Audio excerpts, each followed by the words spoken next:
Hello everyone. चलिए आज की वीडियो की शुरुआत करते हैं। आज 11 जुलाई है और 11 जुलाई को पूरे विश्व भर में एक दिवस मनाया जाता है। आज हम उसके बारे में चर्चा करेंगे। 11 जुलाई को पूरे विश्व में 11 जुलाई को पूरे विश्व में एक डे मनाया जाता है। उसको बोलते हैं वर्ल्ड पॉपुलेशन डे, यानी कि विश्व जनसंख्या दिवस।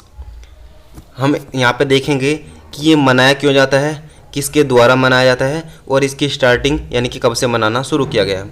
तो सबसे पहला पॉइंट देखते हैं कि मनाना शुरू क्यों किया गया। तो आज ही के दिन यानी कि 11 जुलाई 1987 को, 11 जुलाई 1987 को जो पूरे विश्व है, पूरे विश्व की जनसंख्या 5 अरब, कितना 5 अरब हो गई थी। तो उसी के उपलक्ष्य में, उसी की खुशी बोलिए कुछ भी, उसमें ये जो है दिवस मनाना स्टार्ट किया गया 11 जुलाई 1987 से। ये मनाया किसके द्वारा जाता है, कब मनाया जाता है, हो गया, और कब से स्टार्टिंग हुई, दोनों ये पॉइंट हो गए। अब देखते हैं कि ये किसके द्वारा मनाया जाता है। तो एक यूनाइटेड नेशन की एक ब्रांच है जिसको बोलते हैं UNDP, United Nation Development Programme, उसके द्वारा ये मनाया जाता है। ये है UNDP, मतलब यूनाइटेड नेशन डेवलपमेंट प्रोग्राम। इसकी जो स्थापना हुई थी वो 1965 में हुई थी, यानी कि 1965 में इसकी स्थापना हुई। UNDP के बारे में कुछ पॉइंट हैं वो देख लेते हैं। जो UNDP है, यूनाइटेड नेशन डेवलपमेंट प्रोग्राम, इसमें लगभग 177 कंट्रीज़ है और इसकी स्थापना जो है 22 नवंबर 1965 ईस्वी को हुई थी और इसका हेडक्वार्टर जो है वो कहाँ पर है, न्यूयॉर्क में है। चलिए आगे चलते हैं। यूनाइटेड नेशन डेवलपमेंट प्रोग्राम ने जो विश्व की जनसंख्या इतनी तेज़ी से बढ़ रही है उसके बारे में चिंता जाहिर की है और उसने बताया है कि आने वाले समय में हमारे लिए कितना घातक हो सकती है, क्योंकि जो हमारी मूलभूत आवश्यकताएं हैं, अनाज, जो खाने का सामान है, जो आपको डेली आप यूज़ करते हैं, वो अगर इतनी जनसंख्या होगी तो वो कहाँ से आएगा, उसके बारे में चिंता जाहिर करते हुए यूनाइटेड नेशन ने कुछ आंकड़े जारी किए हैं कि हमारी जो आने वाली पीढ़ियाँ हैं, आने वाला समय है, उसमें हमारी जनसंख्या कितना अधिक हो सकती हैं और ये विश्व के लिए कितना बड़ा खतरा बन सकती हैं। तो यूनाइटेड नेशन डेवलपमेंट प्रोग्राम क्या बोलता है कि जो 1950 है, ये स्टार्टिंग से बताता है कि हमारी जनसंख्या कैसे परिवर्तित हो रही है। 1950 में जो विश्व की जनसंख्या थी वो लगभग 2.6 बिलियन थी, जो कि बढ़कर 1987 में कितना हो गई थी, 5 बिलियन, क्योंकि यहीं से शुरुआत हुई। उसके बाद 1999 में यानी कि 1999 में 6 बिलियन हो गई थी और 2011 में ये बढ़कर 7 बिलियन पहुंच गई थी। ठीक है, 7 बिलियन पहुंचने के बाद अब इस वक्त यानी कि 2020 में ये जो जनसंख्या है ये कितना है, लगभग 7.7 बिलियन। पूरे विश्व की जनसंख्या इस वक्त कितनी है, 7.7 बिलियन। आने वाले समय में यूनाइटेड नेशन क्या बोलता है कि जो लगभग 2030 है ये बढ़कर 8.5 बिलियन हो जाएगी, 2050 में ये बढ़कर 9.7 बिलियन और 2100 ईस्वी में यानी कि 2100 ईस्वी में ये बढ़कर, यानी कि आने वाले 80 वर्ष के बाद हमारी जो जनसंख्या है वो कितनी हो जाएगी, वो हो जाएगी 11 बिलियन के अप्रॉक्स, 11 बिलियन। ठीक है, तो ये बड़ा ही चिंता का विषय है, इस पर जो है लोगों को सोच विचार करना चाहिए। आगे चलते हैं, मैं आपको थोड़ा वर्ल्ड की जो पॉपुलेशन है उसके बारे में थोड़ा बता देता हूँ। ये एक चार्ट बनाया गया है जिसमें बताया गया है, जो ग्रीन कलर है ये दर्शाता है कि हमारी जो पॉपुलेशन है वर्ल्ड की टोटल, उसमें 65.3% यानी कि 65.3% जो हिस्सा है वो किस एज ग्रुप का है, यानी कि उसमें किस एज ग्रुप के लोग आते हैं। तो उसमें लगभग 15 से 64 वर्ष के जो व्यक्ति हैं वो 65% हमारे विश्व में हैं। उससे छोटे यानी कि जीरो से लेके, जो जन्म से लेके 14 वर्ष तक के जो बच्चे हैं वो लगभग 9.3% है और उसके बाद 65 प्लस के जो व्यक्ति हैं वे हैं 25.4%। इस तरीके से वर्ल्ड की पॉपुलेशन को डिस्क्राइब किया गया है। ये वर्ल्ड की पॉपुलेशन है। टॉप 20 कंट्रीज़ कौन कौन सी है, सबसे पहले पे चाइना आती है, दूसरे पे अपना प्यारा भारत और तीसरे पे यूनाइटेड नेशन। इस तरीके से बना है, यूनाइटेड स्टेट्स, सॉरी, इस तरीके से ये बनाया गया है। ठीक, ये अपना इंडिया है और इंडिया के बारे में ये बताया गया है, जैसे वर्ल्ड का था इसी तरीके से इंडिया। वर्ल्ड में 67.2% लोग वे हैं जो 15 से 64 वर्ष के हैं के बीच की आयु के हैं। उसके बाद में लगभग 65% लोग 26.2% के साथ में 65 वर्ष की आयु के लोग लगभग कितने हैं 26.2% है। और 0 से 14 वर्ष की आयु के लगभग हमारे यहाँ पर आ जाते हैं 6.6%। ठीक है, ये हमारे इंडिया के बारे में था। तो इस बार जो वर्ल्ड पॉपुलेशन डे है उसकी थीम है पुटिंग द ब्रेक्स ऑन कोविड-19 how to safeguard the health and rights of women and girls. यानी कि अब की बार जो वुमेन है और गर्ल्स की हेल्थ यानी कि स्वास्थ्य और उसके अधिकार से रिलेटेड अब की बार कहीं ना कहीं थीम को रखा गया है। इसके बारे में आगे जाके चर्चा करेंगे। सबसे पहले आप ये यूनाइटेड नेशन डेवलपमेंट प्रोग्राम की एक रिपोर्ट है, उसमें क्या बताया गया है उसके बारे में जानेंगे। उससे पहले आप थोड़ा जान लीजिए यूनिसेफ ने इंडिया के बारे में और अदर कंट्रीज़ के बारे में भी ये बताया है। यूनिसेफ ने इंडिया के बारे में ये बताया है कि इस ईयर के लास्ट में यानी कि दिसंबर 2020 में अप्रोक्स जो है ना भारत में लगभग 2 करोड़ बच्चे जन्म लेंगे। केवल भारत में कितने 2 करोड़ बच्चे जन्म लेंगे दिसंबर 2020 में। अदर कंट्रीज़ के बारे में आप देखो तो चाइना में भी लगभग 1.25 करोड़ है और पाकिस्तान में लगभग 50 लाख के आसपास। तो इस तरीके से सभी कंट्रीज़ के बारे में यूनिसेफ ने बताया है।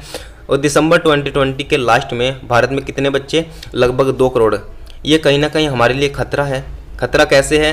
क्योंकि मेडिकल सेवाएँ, क्योंकि ऑलमोस्ट आज के टाइम में आप डिलीवरी कराएंगे तो मेडिकल सेवाएं आपको बहुत ज़्यादा चाहिए और आप एक ही महीने में इतनी ज़्यादा मेडिकल सेवाएं जो है शायद ना प्रोवाइड की जा सके और इससे महिलाओं के लिए खतरा भी बन सकता है। बाकी आप जो यूएनडीपी बोलता है, यूएनडीपी ने क्या बताया है कि अगर जो आपका लॉकडाउन है लगभग 6 महीने तक कंटिन्यू रहता है और इसके कारण मेडिकल सेवाएँ जो है वो बंद रहती हैं या किसी कारण से मतलब मैन्युफैक्चरिंग नहीं हो पाती तो लगभग 7 मिलियन यानी कि 1 मिलियन में 10 लाख होते हैं तो 7 मिलियन यानी कि 70 लाख एक्स्ट्रा प्रेगनेंसीज होगी और जो है 70 लाख एक्स्ट्रा बच्चे जन्म लेंगे। ये पूरे वर्ल्ड के बारे में बताया गया है कि अगर मेडिकल सेवाएं नहीं हो पाती, अगर उनका मेडिकल सेवाएं जो है प्रोवाइड नहीं करा पाते तो उसके कारण लगभग अप्रोक्स 7 मिलियन यानी कि 70 लाख बच्चे जो है जन्म लेंगे। और ये नहीं कि ये आंकड़ा यहीं पर थम जाएगा, अगर आपका लॉकडाउन एक्सटेंड होता है तो ये प्रेगनेंसीज़ का आंकड़ा भी बढ़ सकता है। अब जो प्रेगनेंसीज़ है, अभी हम थीम से रिलेटेड कुछ जा रहे हैं कि जो प्रेगनेंसीज़ है वो महिलाओं के ऊपर कैसे इफेक्ट डालती है या फिर पिछले जो पुराना समय था उसमें क्या था और अभी क्या है उसके बारे में हम जानते हैं। तो लगभग मैं आपको बताता हूँ ये 1970 का आंकड़ा है, 1970 का आंकड़ा। इसमें क्या बोला गया है कि लगभग जो एक महिला अप्रोक्स यानी कि एवरेज 4.5 बच्चे को जन्म देती है।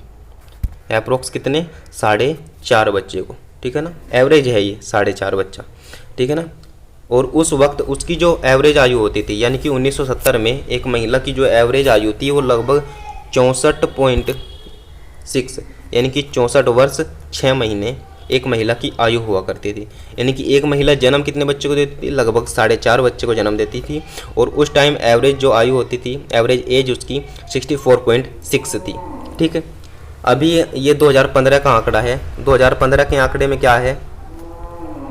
2015 का आंकड़ा दिखाता है कि जो 2015 का आंकड़ा दिखाता है वो दिखाता ये है कि अप्रोक्स जो महिलाएं हैं अब एक महिला लगभग 2.5 बच्चे को जन्म देती है, ठीक है।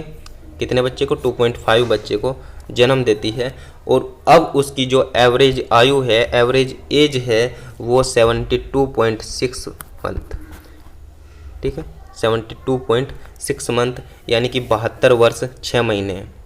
तो यानी कि हम कहीं ना कहीं ये देख रहे हैं कि अगर प्रेगनेंसीज बढ़ती हैं यानी कि कोई महिला ज़्यादा बच्चों को जन्म देती है तो उसकी एज कहीं ना कहीं क्या होती है?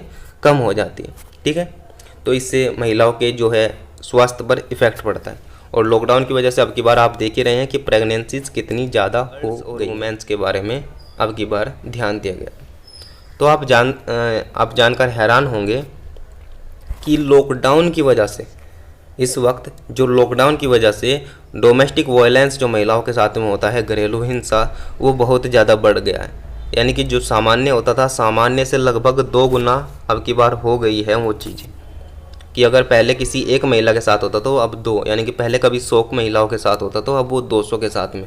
और आप जानते हैं इन इस तरीके के मामलों की बहुत ही कम रिपोर्ट जो है दर्ज कराई जाती हैं। तो इंडिया के आंकड़े क्या बोलते हैं, इंडिया के बारे में मैं आपको बताता हूँ। इंडिया के बारे में ये बोला गया है कि जो मार्च का फर्स्ट वीक था, क्योंकि जो है इंडिया में मार्च में लॉकडाउन लगा था 22 मार्च को, तो मार्च का जो फर्स्ट वीक था, फर्स्ट वीक में मार्च में लगभग 116 केस जो है दर्ज कराए गए थे घरेलू हिंसा से रिलेटेड मार्च के फर्स्ट वीक में। और यही आंकड़ा बढ़कर, यानी कि जब लॉकडाउन शुरू ही हुआ था मार्च के लास्ट वीक में एंड में, ये बढ़कर आंकड़ा कितना हो गया था, 257 केस, यानी कि 2 गुने से भी अधिक। कितने, केवल लॉकडाउन तभी स्टार्टिंग हुआ था और उस वक्त ये आंकड़े जो हैं बढ़कर 2 गुने हो गए थे। ठीक है। और जो महिला हेल्पलाइन नंबर जो इंडिया में प्रोवाइड किया जाता है, उस पे जो वैसे जो मतलब नॉर्मली केसेस होते थे वो लगभग 35 आते थे पर डे में, और जिनकी संख्या अब बढ़कर हो गई थी 77, यानी कि ये भी 2 गुने से अधिक जो है हो गया था। तो यानी कि अब की बार क्या है, हम इनडायरेक्टली क्या चीज़ें देख रहे हैं कि कहीं ना कहीं लॉकडाउन की वजह से महिलाओं के ऊपर जो है घरेलू हिंसा बहुत ज़्यादा बढ़ गई है। इसके बारे में यूनाइटेड नेशन ने बताया है, उसने एक इंडेक्स जारी किया था, उसमें बताया गया, उसका नाम देख लीजिए आप, उसका नाम था inter agency statement on violence against women and girls in the context of COVID. इसमें जारी किया है और इसमें बताया गया है कि लगभग जो है नॉर्मली जितने केसेस आते थे उससे 2 गुने या 3 गुने केसेस हो चुके हैं लॉकडाउन की वजह से। क्योंकि लॉकडाउन में लगभग आप अगर आंकड़े देखेंगे तो ये 2 गुने या 3 गुने होते जा रहे हैं पर डे के हिसाब से। अभी भारत ने इसके ऊपर क्या पहल की है, भारत ने एक व्हाट्सएप नंबर जारी किया है, ये वो नंबर है। इसमें महिलाओं को दिया गया है कि आप मतलब किसी भी महिला के साथ में अगर डोमेस्टिक वायलेंस होता है तो वे इस नंबर पर अपनी कंप्लेन जो है दर्ज करा सकती है। ये पहले से ही महिलाओं के लिए है 181 हेल्पलाइन नंबर, इस पर जारी कर सकती हैं। केरल स्टेट ने अपने राज्य के लिए ये हेल्पलाइन नंबर जारी किया है। तो भारत कहीं ना कहीं इस बारे में अवेयर है और अपने जो है महिलाओं के प्रति उसका जो चिंता है वो उसको जाहिर। आज का लेक्चर यहीं पर रखते हैं। हमने जान लिया मोस्टली वर्ल्ड पॉपुलेशन डे कब, क्यों और कैसे मनाया जाता है।